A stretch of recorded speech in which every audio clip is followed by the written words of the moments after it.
Assalamualaikum warahmatullahi wabarakatuh. Sampurasun wargi Sunda. Wilujeng tepang sono sareng abdi Muhammad Salman Saprudin, mahasiswa UIN Sunan Gunung Jati Bandung, jurusan Bahasa sareng Sastra Arab. Dina ieu video insyaallah abdi bade medar perkawis-kawih nyaeta salah sawios seni sareng sastra Sunda anu parantos kapopohokeun ku urang Sunda. Tapi sate acana tong hilap subscribe channel ieu, like sareng share supados pangawaruh tentang Sunda tiasa nyebar ka balarea.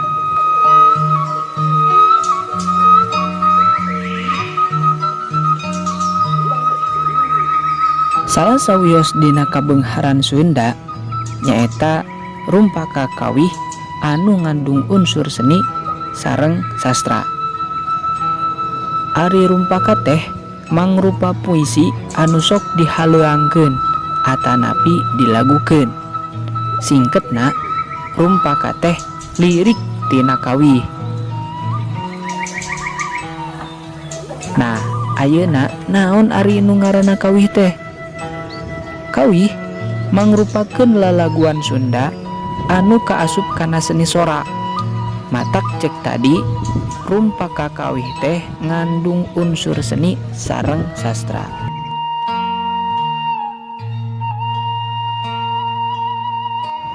Numutkeun Kamus Umum Bahasa Sunda KUBS tahun 1885, kawih nyaeta rakitan basa sabangsa dangding anu henteu make patokan pupuh. Jadi nu namina kawih nyaeta hiji lagu Sunda anu teu kauger atanapi kaiket ku aturan pupuh, guru lagu sareng guru wilangan. Benten sareng tembang. Upami tembang mah kaiket ku aturan pupuh atanapi kaiket ku aturan guru lagu sareng guru wilangan. Saterasna hal anu ngajantenkeun benten antara kawih sareng tembang nyaeta dina kawih mah aya wiletan jeung ketukan, sedengkeun dina tembang mah teu kauger ku wiletan sareng ketukan.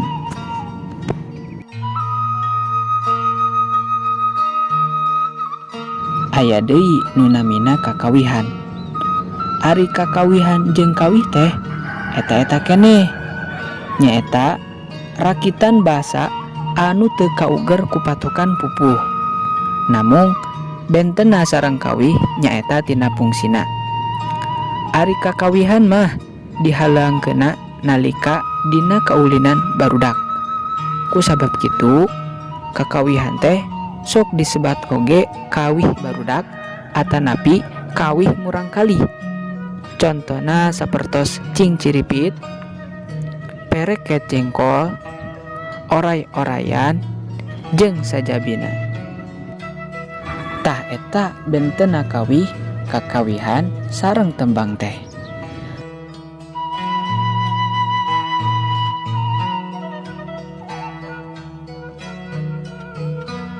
Ayeuna urang medar perkawis babagiana. Upami nilik kana zamanna kawih kabantun kana tilu nyaeta kawih buhun, kawih zaman Jepang sareng kawih Wanda Anyar.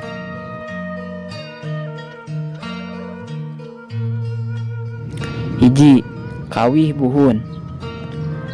Kawih buhun atanapi kawih klasik nyaeta kawih anu aya sateu acan penjajah Jepang datang ke Indonesia. Contoh kawih buhun nyaeta Entog Mulang, Cai mulang, cai maling, cai ngajar, dekat tempian, sareng Botol Kecap. cobi taksir, sim abdi mang, nu jangkung lenyang, sok piraku salira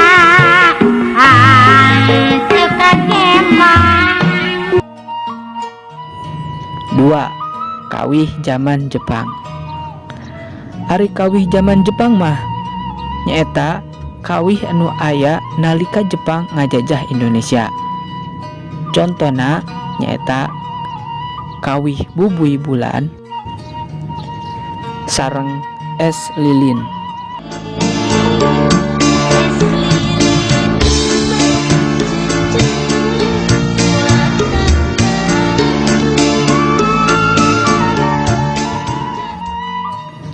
Tilu, kawih Wanda Anyar. Kawih Wanda Anyar atanapi kawih modern nyaeta kawih zaman kiwari anu sok disebat oge kawih pop atanapi pop Sunda. Contohna nyaeta Mojang Priangan.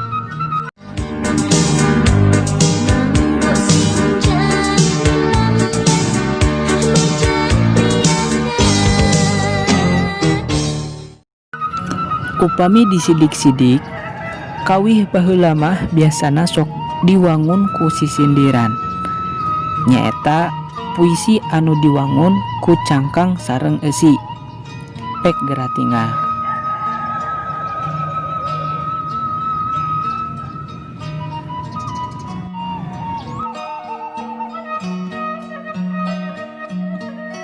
Tah dua pada lisan mimiti eta kalebet kana cangkang.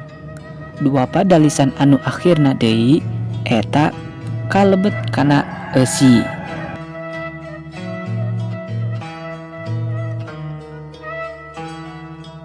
Dina kawih zaman baheula waditra anu dianggona ge masih nganggo waditra tradisional kayaning suling, kacapi, gendang, goong, sareng sajabina. Kukituna nada nu dianggona ge tangtu pentatonis anu da mi na ti la. Upami kawih zaman ayeuna mah parantos nganggo waditra modern kayaning gitar, keyboard, sareng nu sanesna. Nada nu dianggona ge tangtos nada diatonis nyaeta do, re, mi, fa, sol, la, si.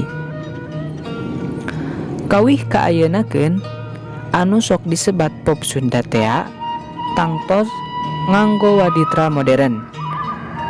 Contona Yayan Jatnika,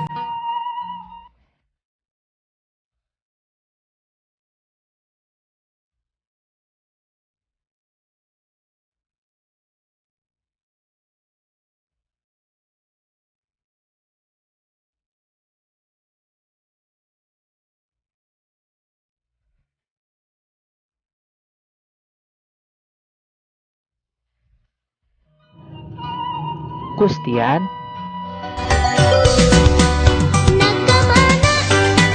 Kebun sawah nu ngeplak mapaes endah.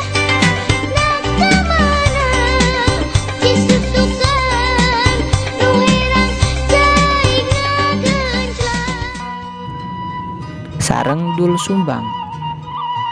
Kuring bogoh ka entin, entin bogoh ka Rustam, Rustam bogoh ka Oneng, Oneng bogoh ka Darman, Darman bogoh ka Acah, Acah bogoh ka Unang, Unang bogoh ka Edo, Edo bogoh ka Dayak.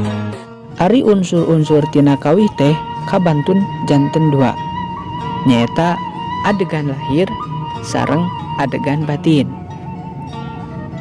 Hiji, adegan lahir di antarana wangun, pilihan kecap, citraan, gaya basa, sareng purwakanti. 2. Adegan batin nyaeta jejer, rasa, wirahma, sareng nu terakhir amanat.